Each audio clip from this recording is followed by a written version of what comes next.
Ce trolley porte une caméra circulaire. Avec ses 15 lentilles, il fait pour vous la visite du Centre belge de la bande dessinée.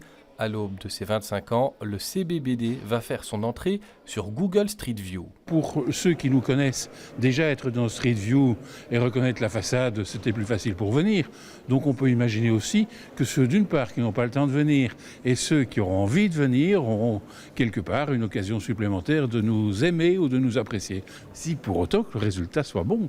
Jusqu'ici, on voyait la façade du bâtiment Horta, mais pas l'intérieur. À partir du 3 octobre, en quelques clics depuis votre ordinateur, vous pourrez visiter le hall et le premier étage. Nous ne sommes pas Google, nous ne sommes pas une société commerciale non plus. Donc on fait très attention à ça, mais en même temps, c'est offrir des opportunités et de reconnaissance pour Horta et de reconnaissance pour le centre de la bande dessinée et pour Bruxelles par la même occasion, qui sont incalculables.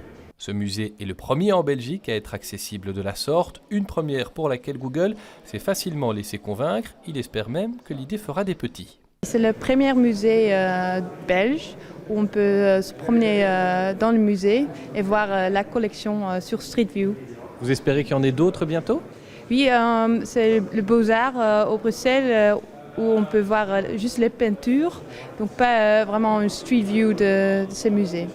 L'accord a été passé sans contrepartie financière. Les deux parties s'estiment gagnantes. Pour le Centre belge de la bande dessinée, il s'agit surtout de vivre avec son temps.